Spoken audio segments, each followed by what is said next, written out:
15 दिवसात रस्ता फोडायला सुरुवात. 9 कोटींचा भुर्दंड कुणाच्या चुकीचा? सोलापूरकरांच्या पैशांचा असा खेळ चाललाय का? एकीकडे कोट्यवधी रुपये खर्च करून रस्ता तयार करायचा आणि दुसरीकडे अवघ्या 15 दिवसात त्याच रस्त्यावर पुन्हा खोदकाम करण्याची वेळ आणायची. महिला हॉस्पिटल ते साखर कारखाना या मार्गावरील सुमारे 5 किलोमीटरचा कॉन्क्रीट रस्ता नव्याने तयार करण्यात आला. मात्र रस्ता तयार झाल्यानंतर आता समोर आलंय धक्कादायक वास्तव. जलवाहिन्या कुठे आहेत? ड्रेनेज चेंबर्स कुठे आहेत? भविष्यातील पाणी पुरवठ्याचं नियोजन कुठे आहे? महापालिकेने ही कामे आधीच पूर्ण करण्याबाबत MSIDCला सूचना केल्या होत्या. 2 जुलै आणि 17 जुलै रोजी स्मरणपत्रेही देण्यात आली, तरीही कॉन्क्रिटीकरण सुरू राहिलं.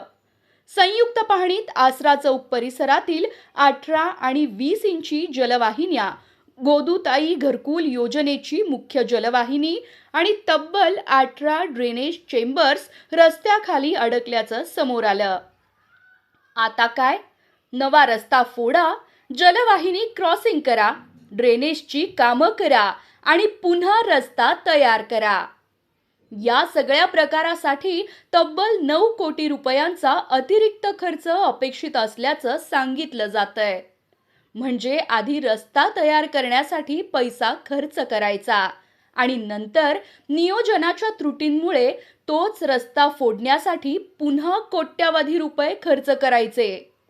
हा पैसा कुणाच्या खिशातून येणार? अर्थातच जनतेच्या. महापालिका आणि संबंधित यंत्रणांमध्ये समन्वयाचा अभाव असेल तर त्याची किंमत सोलापूरकरांनी का मोजावी? काम सुरू करण्याआधी नियोजन कुठे होतं?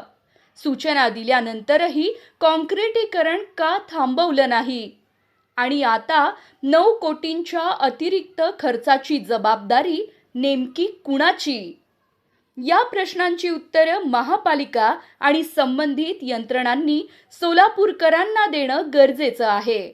रस्ता तयार करण्याआधी नियोजन करा, नाहीतर रस्ता तयार करून पुन्हा खोदण्याची वेळ येते. सोलापूरकरांच्या पैशांचा अपव्यय थांबणार कधी? हाच खरा सवाल.